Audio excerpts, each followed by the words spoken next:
Sunlight poured through the floor-to-ceiling windows of the penthouse, cutting sharply across the silk sheets and landing directly on Ethan Crow's face.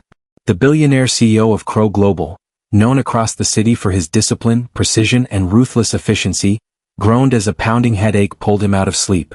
His body felt heavy, unfamiliar, like it didn't quite belong to him anymore. Ethan rolled onto his side, intending to reach for his phone. Instead, his hand brushed against something warm, soft, human. His eyes snapped open.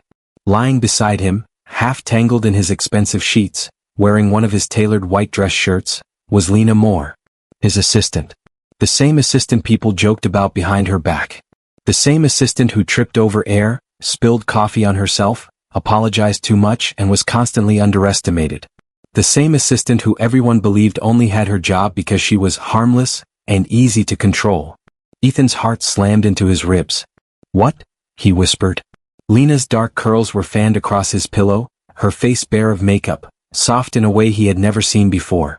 She looked younger like this. Vulnerable. Human. And very much not someone who should be in his bed. The last thing Ethan remembered was the company's annual charity gala. Champagne glasses clinking, investors praising him, board members smiling too wide. He remembered Lena arriving late in a simple navy dress, apologizing as always, looking like she wished she could disappear into the walls. And then, nothing. Blankness. Lena stirred. Her eyes fluttered open, green and unfocused at first, then widening in pure terror as they landed on him.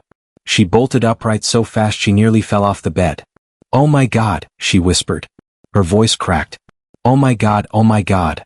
"Lena," Ethan said quickly, sitting up, forcing calm into his voice even as his pulse raced.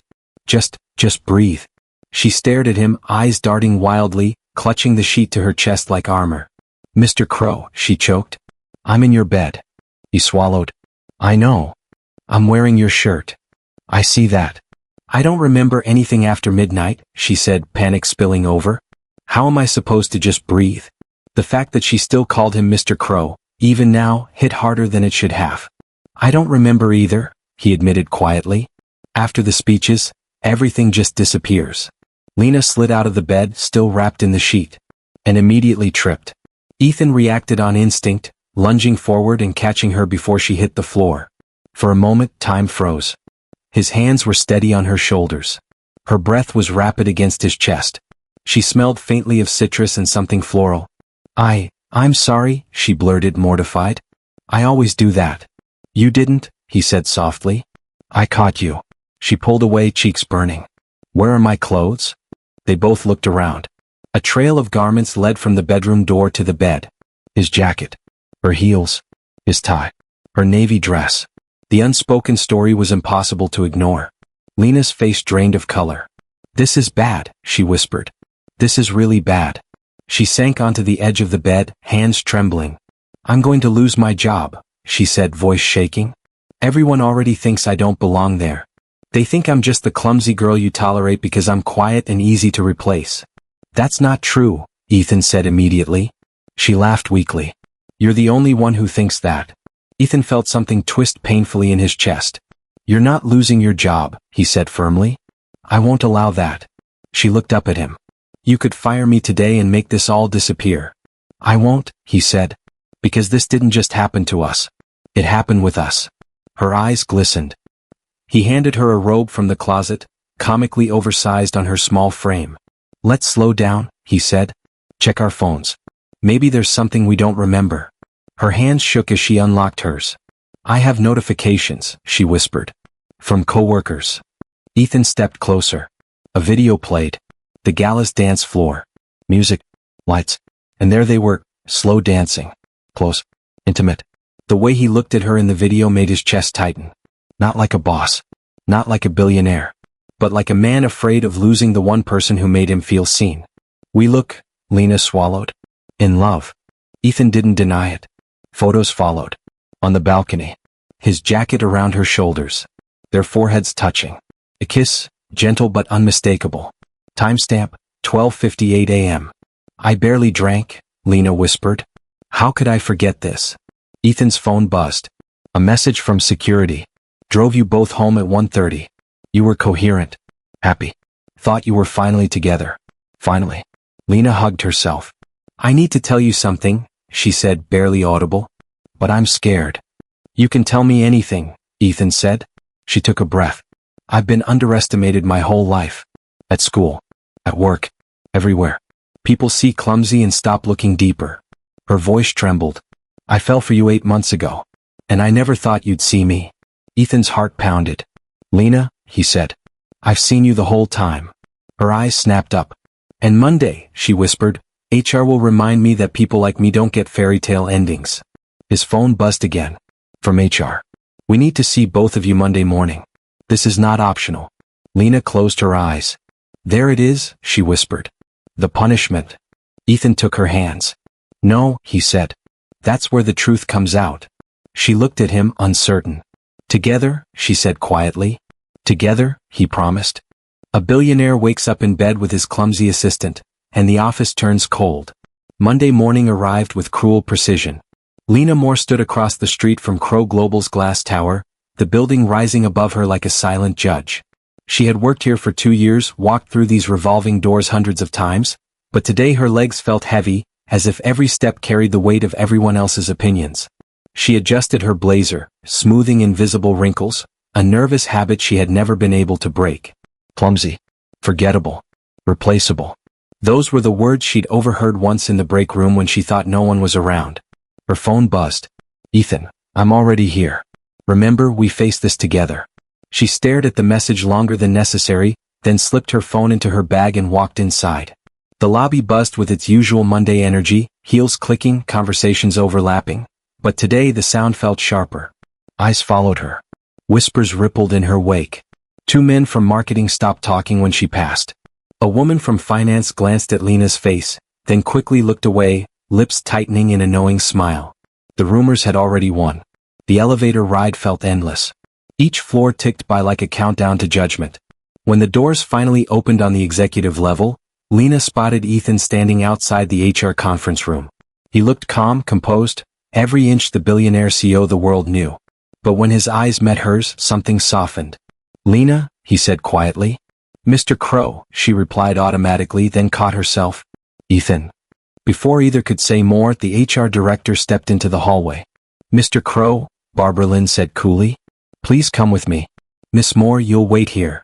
Lena's stomach dropped. Separated. Ethan hesitated, looking at her, clearly wanting to protest, but she shook her head slightly. It's okay, she tried to say with her eyes. The door closed behind him. Silence rushed in. Lena sat in the reception chair, hands folded tightly in her lap. Every minute stretched. Every sound, the hum of fluorescent lights, distant phones ringing, felt amplified. She replayed her entire career in her head. Graduating top of her class. Taking unpaid internships. Working twice as hard to be taken half as seriously. And still, here she was. 20 minutes later, the door opened. Ethan stepped out first. His expression was unreadable, jaw tight, eyes distant. He passed her without speaking. That hurt more than she expected. Miss Moore, Barbara said. Please come in. The conference room felt colder than the hallway. 3 HR representatives sat at the long table, folders open, tablets glowing. Barbara took the seat at the head, fingers laced. Please sit, she said. Lena obeyed, back straight, chin lifted, something her mother had taught her years ago. Miss Moore, Barbara began, several employees have reported seeing you and Mr. Crow in compromising situations at Friday's gala. There are photos and videos. Lena nodded. I'm aware. As you know, relationships between executives and direct reports violate company policy. I understand, Lena said softly. Barbara studied her. Tell us what happened. Lena took a breath. I remember dancing, talking, being honest for the first time in a long time. She paused. I don't remember going to his home. I woke up confused and terrified. One of the HR reps raised an eyebrow. You expect us to believe nothing inappropriate happened? Lena's cheeks burned, but she held her gaze steady. I expect you to believe that I have always been professional. That my work speaks for itself. Barbara flipped through the folder. Your performance evaluations are excellent. Multiple department heads have praised your efficiency. Another rep leaned forward. But perception matters. Several employees believe you advanced quickly because of favoritism. The words hit like a slap. I earned every position I've held, Lena said, voice shaking but firm. I stayed late. I fixed mistakes no one else wanted to own. I kept quiet when people laughed at me. Barbara held up a hand. We believe you, she said. But belief doesn't erase consequences. Lena swallowed hard. So what happens now? Barbara slid 3 documents across the table. Option 1, she said, you transfer departments. Same salary. Different role. Option 2, she continued, you resign with severance and strong references. Option 3, she paused, you remain Mr. Crow's assistant, but any personal relationship ends immediately. Lena stared at the papers. Each option felt like a loss. I'd like time to consider, she said quietly. You have until Thursday, Barbara replied. We need resolution. Lena stood on shaky legs and left the room.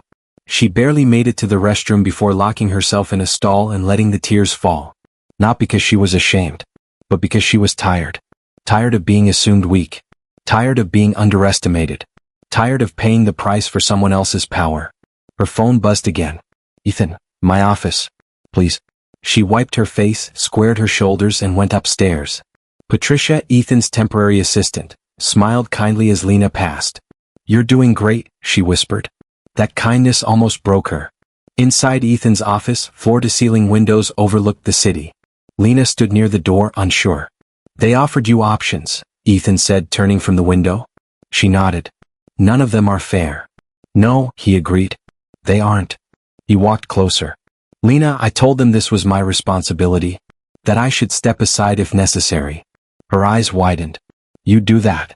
I won't let you be the only one punished, he said. She shook her head. They'll say I manipulated you. Let them, he said. The truth doesn't need permission. She laughed bitterly. Truth hasn't helped me much so far. Ethan looked at her, really looked at her. Everyone here sees Clumsy, he said. I see resilience. Intelligence. Someone who holds this place together while pretending to be small.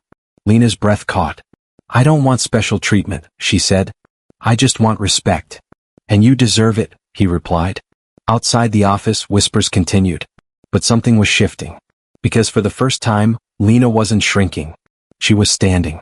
The clumsy assistant no one took seriously, until the truth emerged. By Tuesday morning, the whispers had evolved into something sharper. They weren't just rumors anymore. They were judgments. Lena felt them as she walked through the open office. Eyes flicking up from screens, voices dropping mid-sentence, expressions carefully neutral but unmistakably aware. No one said her name out loud, but she didn't need them to. That's her. The assistant. The one who slept her way up. She took her seat at her desk outside Ethan's office, fingers steady despite the storm inside her chest. Her inbox was full. Meeting requests. Task lists. Deadlines that hadn't paused just because her world had tilted. She got to work. Because that's what she had always done. Mid-morning, a junior executive named Kevin stopped by her desk. He leaned against the partition, smirking. Must be nice, he said casually. Skipping the ladder and taking the elevator straight to the top. Lena didn't look up. Is there something work-related you need, Kevin? He chuckled. Relax. Just saying what everyone's thinking. Her fingers paused on the keyboard. She looked up then. I earned my position, she said calmly. If you have an issue with that, take it up with HR. Kevin shrugged. Just don't trip on your way out. He walked off laughing. Lena exhaled slowly. She could have snapped. Could have cried. Could have run. Instead, she opened a folder labeled Project Atlas. A project almost no one knew existed. Years ago, before she'd been hired as an assistant, Lena had been a data systems prodigy. Quiet, overlooked, but brilliant. She had designed predictive financial algorithms in college. Models capable of identifying risk patterns months before markets reacted. When she'd applied to Crow Global, no one had been interested in her ideas. So she'd taken the assistant role. And kept working in silence. Project Atlas was her creation. A private system she had refined over nights and weekends, feeding it anonymized public data, testing scenarios, strengthening its accuracy. It had recently flagged something alarming. A potential internal collapse. A senior partner was quietly manipulating investments, exposing the company to catastrophic legal risk. Lena had documented everything. She just hadn't shared it yet. At noon, Ethan stepped out of his office, tension visible even through his tailored suit. Lena, he said softly. Can we talk? She nodded and followed him inside. I spoke with the board, he said. Some of them think this is embarrassing. Her jaw tightened. Of course they do. They're questioning your competence, he continued. Your credibility. She met his gaze. I expected that. He hesitated. There's something I should know, isn't there? She studied him for a moment. Then she opened her laptop. I didn't plan to reveal this yet, she said. But I think it's time. She turned the screen toward him. Project Atlas lit up the display. Charts, timelines, red flags. Ethan leaned in, eyes widening. This is a predictive risk model, he said slowly. Where did this come from? I built it, Lena replied. He stared at her. You? He asked, incredulous, not in disbelief but awe. I've been building it for years, she said. It predicts market manipulation and internal fraud. And it's never been wrong. She clicked a file. A name appeared. Ethan went still. That partner sits on the board, he said. Yes, Lena said. And he's been funneling investments through shell accounts. If this goes public without preparation, Crow Global collapses. Silence filled the room. You saved us, Ethan whispered. She shook her head. Not yet. At that moment the door burst open. Kevin. Followed by two senior managers. What's going on here? One demanded. We heard shouting. Ethan turned sharply. Get out. Kevin smirked. Relax. Just curious what your assistant is plotting. Lena stood. You might want to sit down, she said quietly. They laughed. Until Ethan turned the screen toward them. Faces drained of color. That's impossible, one muttered. It's not, Lena said. And I've documented everything. The room shifted. The power shifted. Ethan straightened. Call an emergency board meeting, he said coldly. Now. The manager stumbled out. Kevin lingered pale. You, he stammered. Lena met his eyes. I'm not clumsy, she said. I'm careful.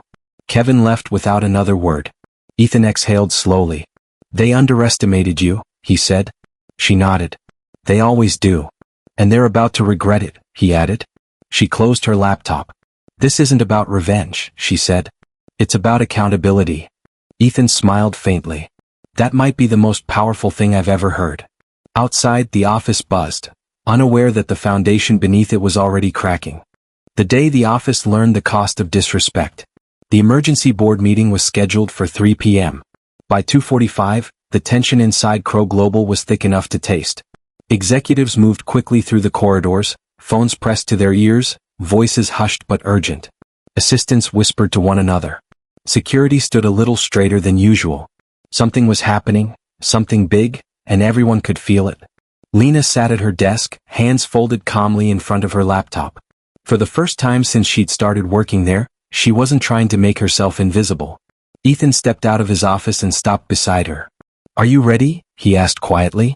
She looked up at him. I've been ready for years. They walked into the boardroom together. The room was massive, glass walls, polished table, city skyline stretching behind it like a reminder of power and wealth. The board members were already seated, expressions ranging from annoyed to skeptical.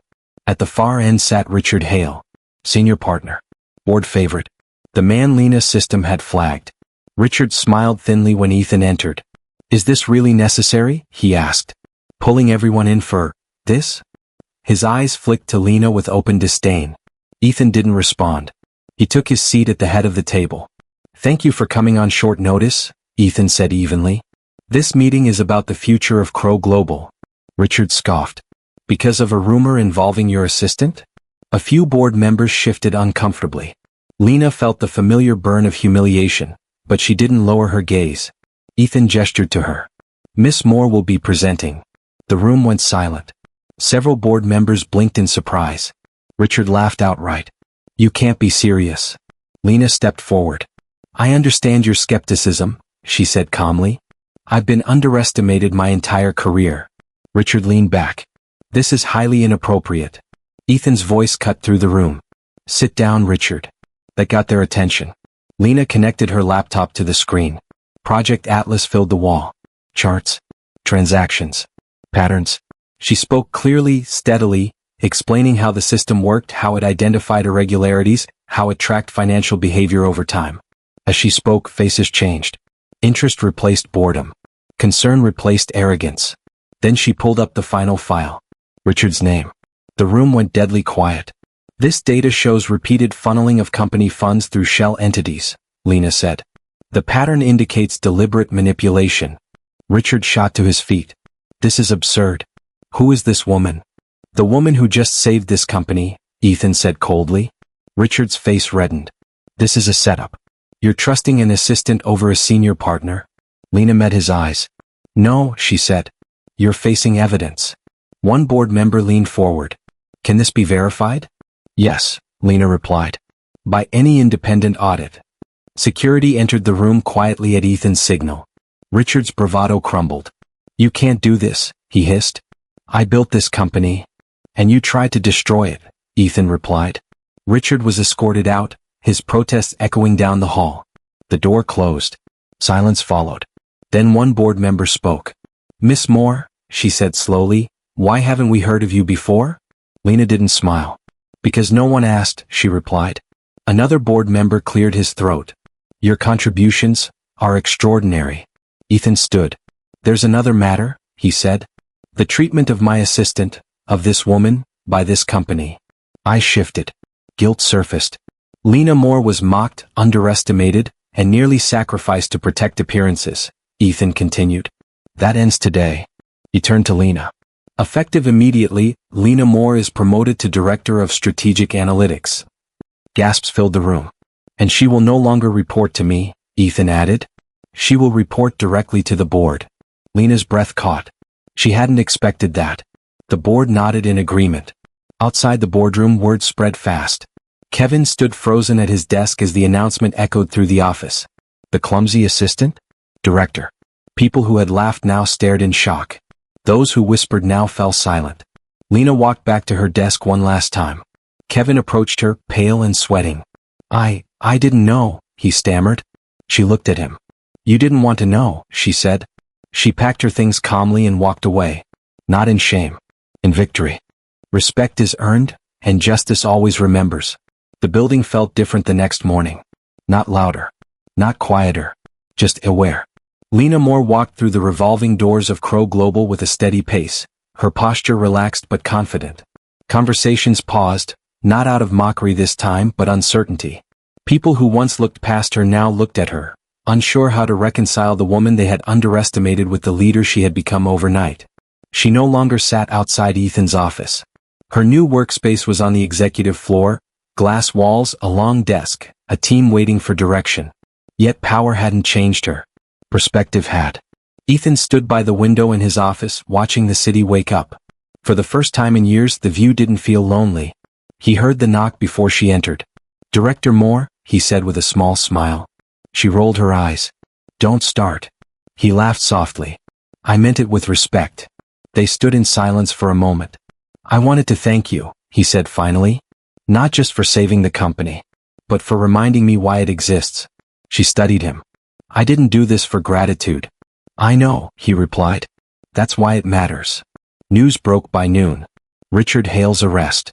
The investigation. The internal audit. Headlines spread fast. So did the truth. By afternoon, HR issued a company-wide statement. A renewed commitment to fairness, transparency, and respect. Mandatory bias training. Policy reforms. Accountability measures. For the first time, consequences weren't whispered. They were visible. Kevin packed his desk quietly that same day. His resignation letter was short. No one laughed this time. Lena watched from her office, not with satisfaction but clarity. This wasn't revenge. This was balance. Later that evening, the office emptied. The city lights flickered on below. Ethan knocked on her door. I was wondering, he said carefully, if you'd like to talk outside of work. She hesitated. Not because she didn't feel it, but because she finally understood her worth. I want honesty, she said. No power imbalance. No secrets. No apologies for existing. You have all of that, he said. Or you walk away. She smiled faintly. You're learning. They didn't rush. They didn't hide. They didn't let fear make decisions for them anymore. Weeks passed. Lena built a team. Mentored interns who reminded her of herself. Spoke up in meetings without shrinking. Corrected people who underestimated her, calmly, decisively. Ethan stepped back when needed. Stood beside her when invited. And the company changed, not because a billionaire demanded it, but because a woman everyone dismissed had shown them what leadership actually looked like. One evening, as they stood on the same balcony where everything had begun, Lena looked out at the city. They never remembered what happened that night, she said softly. Ethan nodded. Maybe we weren't meant to. She turned to him. Some things don't need memory to be real. Below them the city pulsed, imperfect, unfair, relentless. But for once, justice had arrived on time.